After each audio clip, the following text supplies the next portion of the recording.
बोलिए मंगल मूर्ति गणपति जी महाराज की जय हो।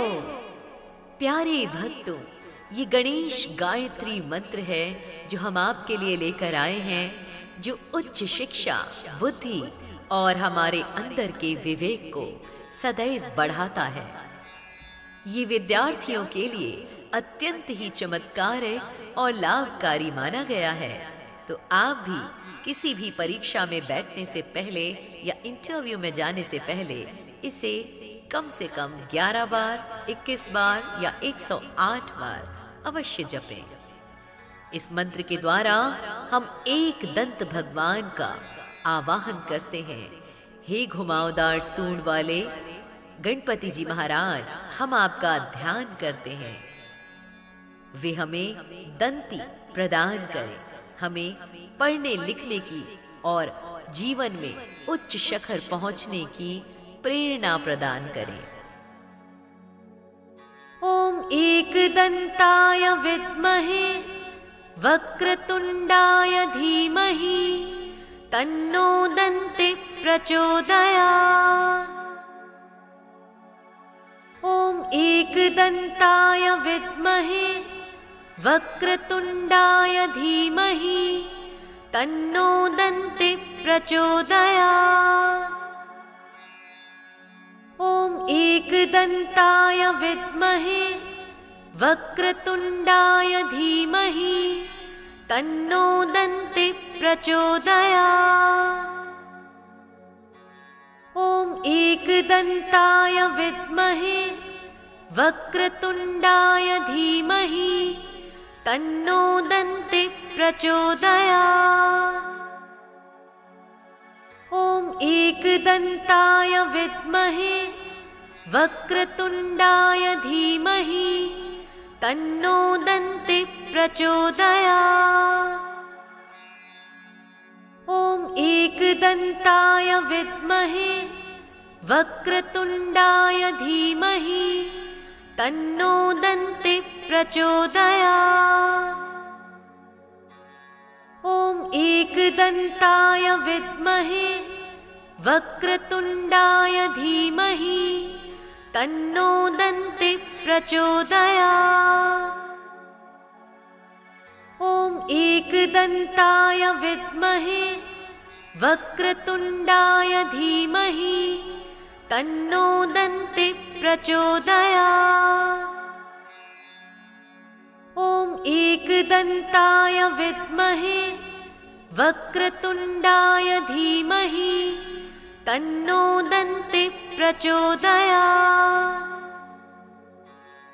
ओम एकदंताय विद्महे वक्रतुंडाय धीमहि तन्नो दन्ति प्रचोदयात्।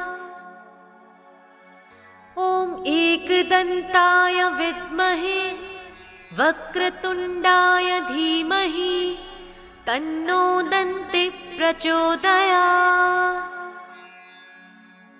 ओम एकदंताय विद्महे वक्रतुंडाय धीमहि तन्नो दन्ति प्रचोदयात्।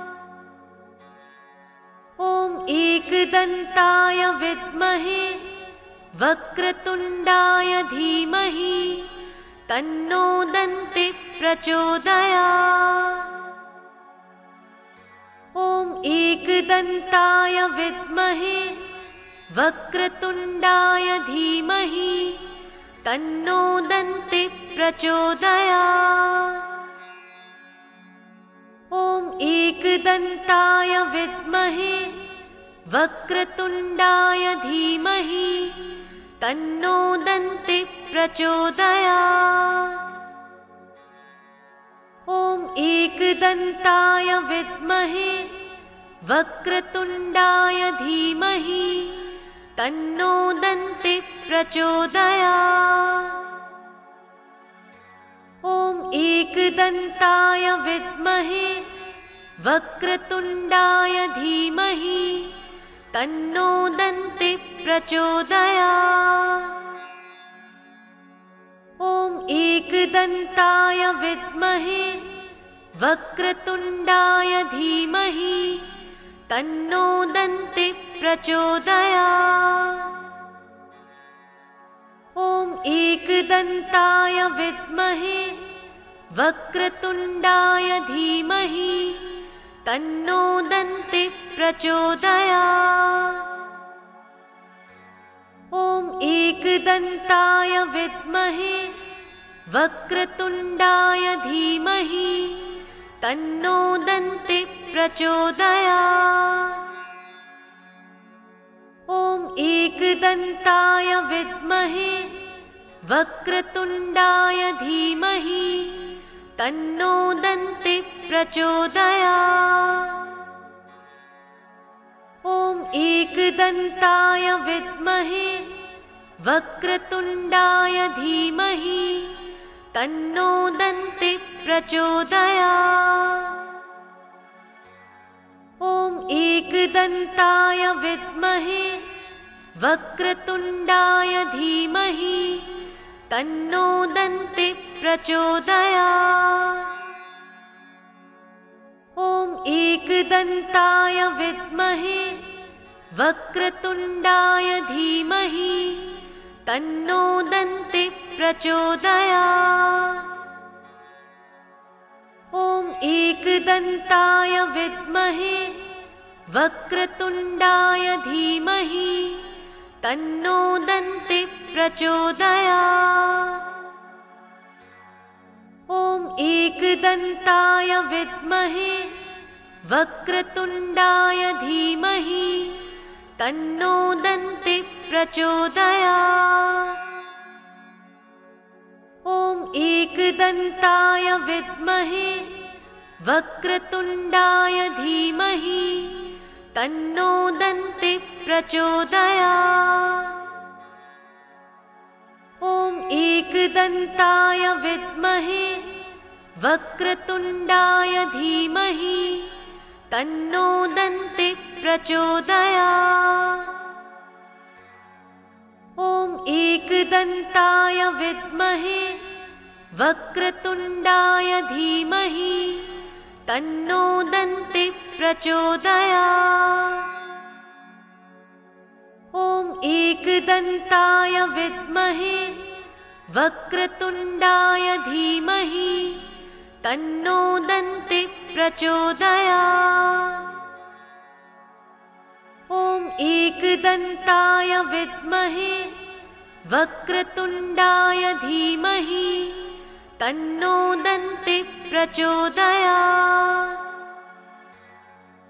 ॐ एकदन्ताय विद्महे वक्रतुण्डाय धीमहि तन्नो दन्ति प्रचोदयात्।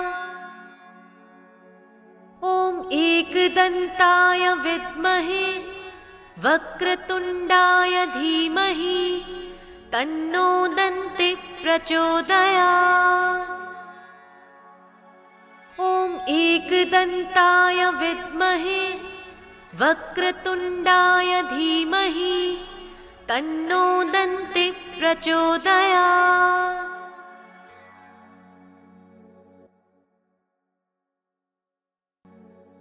ॐ एकदन्ताय विद्महे वक्रतुण्डाय धीमहि तन्नो दन्ति प्रचोदयात्।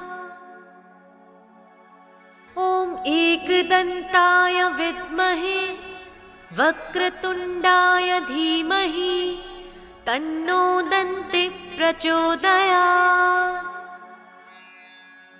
ॐ एकदन्ताय विद्महे वक्रतुण्डाय धीमहि तन्नो दन्ति प्रचोदयात्। ॐ एकदन्ताय विद्महे वक्रतुण्डाय धीमहि तन्नो दन्ति प्रचोदयात्। ॐ एकदन्ताय विद्महे वक्रतुण्डाय धीमहि तन्नो दन्ति प्रचोदयात्। ॐ एकदन्ताय विद्महे वक्रतुण्डाय धीमहि तन्नो दन्ति प्रचोदयात्। ॐ एकदन्ताय विद्महे वक्रतुण्डाय धीमहि तन्नो दन्ति प्रचोदयात्। ॐ एकदन्ताय विद्महे वक्रतुण्डाय धीमहि तन्नो दन्ति प्रचोदयात्। ॐ एकदन्ताय विद्महे वक्रतुण्डाय धीमहि तन्नो दन्ति प्रचोदयात्। ॐ एकदन्ताय विद्महे वक्रतुण्डाय धीमहि तन्नो दन्ति प्रचोदयात्। ॐ एकदन्ताय विद्महे वक्रतुण्डाय धीमहि तन्नो दन्ति प्रचोदयात्। ॐ एकदन्ताय विद्महे वक्रतुण्डाय धीमहि तन्नो दन्ति प्रचोदयात्। ॐ एकदन्ताय विद्महे वक्रतुण्डाय धीमहि तन्नो दन्ति प्रचोदयात्। ॐ एकदन्ताय विद्महे वक्रतुण्डाय धीमहि तन्नो दन्ति प्रचोदयात्। ॐ एकदन्ताय विद्महे वक्रतुण्डाय धीमहि तन्नो दन्ति प्रचोदयात्। ॐ एकदन्ताय विद्महे वक्रतुण्डाय धीमहि तन्नो दन्ति प्रचोदयात्। ॐ एकदन्ताय विद्महे वक्रतुण्डाय धीमहि तन्नो दन्ति प्रचोदयात्। ॐ एकदन्ताय विद्महे वक्रतुण्डाय धीमहि तन्नो दन्ति प्रचोदयात्। ॐ एकदन्ताय विद्महे वक्रतुण्डाय धीमहि तन्नो दन्ति प्रचोदयात्। ॐ एकदन्ताय विद्महे वक्रतुण्डाय धीमहि तन्नो दन्ति प्रचोदयात्। ॐ एकदन्ताय विद्महे वक्रतुण्डाय धीमहि तन्नो दन्ति प्रचोदयात्। ॐ एकदन्ताय विद्महे वक्रतुण्डाय धीमहि तन्नो दन्ति प्रचोदयात्। ॐ एकदन्ताय विद्महे वक्रतुण्डाय धीमहि तन्नो दन्ति प्रचोदयात्। ॐ एकदन्ताय विद्महे वक्रतुण्डाय धीमहि तन्नो दन्ति प्रचोदयात्।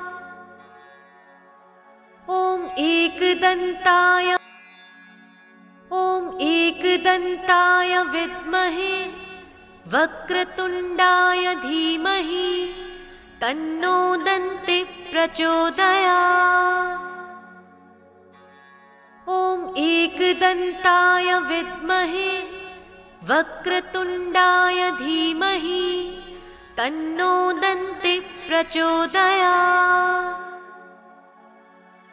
ॐ एकदन्ताय विद्महे वक्रतुण्डाय धीमहि तन्नो दन्ति प्रचोदयात्। ॐ एकदन्ताय विद्महे वक्रतुण्डाय धीमहि तन्नो दन्ति प्रचोदयात्। ॐ एकदन्ताय विद्महे वक्रतुण्डाय धीमहि तन्नो दन्ति प्रचोदयात्। ॐ एकदन्ताय विद्महे वक्रतुण्डाय धीमहि तन्नो दन्ति प्रचोदयात्। ॐ एकदन्ताय विद्महे वक्रतुण्डाय धीमहि तन्नो दन्ति प्रचोदयात्। ॐ एकदन्ताय विद्महे वक्रतुण्डाय धीमहि तन्नो दन्ति प्रचोदयात्। ॐ एकदन्ताय विद्महे वक्रतुण्डाय धीमहि तन्नो दन्ति प्रचोदयात्। ॐ एकदन्ताय विद्महे वक्रतुण्डाय धीमहि तन्नो दन्ति प्रचोदयात्। ॐ एकदन्ताय विद्महे वक्रतुण्डाय धीमहि तन्नो दन्ति प्रचोदयात्। ॐ एकदन्ताय विद्महे वक्रतुण्डाय धीमहि तन्नो दन्ति प्रचोदयात्। ॐ एकदन्ताय विद्महे वक्रतुण्डाय धीमहि तन्नो दन्ति प्रचोदयात्।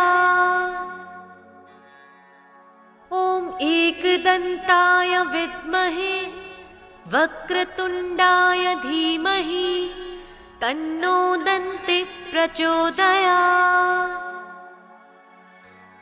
ॐ एकदन्ताय विद्महे वक्रतुण्डाय धीमहि तन्नो दन्ति प्रचोदयात्। ॐ एकदन्ताय विद्महे वक्रतुण्डाय धीमहि तन्नो दन्ति प्रचोदयात्। ॐ एकदन्ताय विद्महे वक्रतुण्डाय धीमहि तन्नो दन्ति प्रचोदयात्। ॐ एकदन्ताय विद्महे वक्रतुण्डाय धीमहि तन्नो दन्ति प्रचोदयात्। ॐ एकदन्ताय विद्महे वक्रतुण्डाय धीमहि तन्नो दन्ति प्रचोदयात्। ॐ एकदन्ताय विद्महे वक्रतुण्डाय धीमहि तन्नो दन्ति प्रचोदयात्। ॐ एकदन्ताय विद्महे वक्रतुण्डाय धीमहि तन्नो दन्ति प्रचोदयात्। ॐ एकदन्ताय विद्महे वक्रतुण्डाय धीमहि तन्नो दन्ति प्रचोदयात्। ॐ एकदन्ताय विद्महे वक्रतुण्डाय धीमहि तन्नो दन्ति प्रचोदयात्। ॐ एकदन्ताय विद्महे वक्रतुण्डाय धीमहि तन्नो दन्ति प्रचोदयात्। ॐ एकदन्ताय विद्महे वक्रतुण्डाय धीमहि तन्नो दन्ति प्रचोदयात्। ॐ एकदन्ताय विद्महे वक्रतुण्डाय धीमहि तन्नो दन्ति प्रचोदयात्। ॐ एकदन्ताय विद्महे वक्रतुण्डाय धीमहि तन्नो दन्ति प्रचोदयात्। ॐ एकदन्ताय विद्महे वक्रतुण्डाय धीमहि तन्नो दन्ति प्रचोदयात्। ॐ एकदन्ताय विद्महे वक्रतुण्डाय धीमहि तन्नो दन्ति प्रचोदयात्। ॐ एकदन्ताय विद्महे वक्रतुण्डाय धीमहि तन्नो दन्ति प्रचोदयात्। ॐ एकदन्ताय विद्महे वक्रतुण्डाय धीमहि तन्नो दन्ति प्रचोदयात्। ॐ एकदन्ताय विद्महे वक्रतुण्डाय धीमहि तन्नो दन्ति प्रचोदयात्। ॐ एकदन्ताय विद्महे वक्रतुण्डाय धीमहि तन्नो दन्ति प्रचोदयात्। ॐ एकदन्ताय विद्महे वक्रतुण्डाय धीमहि तन्नो दन्ति प्रचोदयात्। ॐ एकदन्ताय विद्महे वक्रतुण्डाय धीमहि तन्नो दन्ति प्रचोदयात्। ॐ एकदन्ताय विद्महे वक्रतुण्डाय धीमहि तन्नो दन्ति प्रचोदयात्। ॐ एकदन्ताय विद्महे वक्रतुण्डाय धीमहि तन्नो दन्ति प्रचोदयात्। ॐ एकदन्ताय विद्महे वक्रतुण्डाय धीमहि तन्नो दन्ति प्रचोदयात्। ॐ एकदन्ताय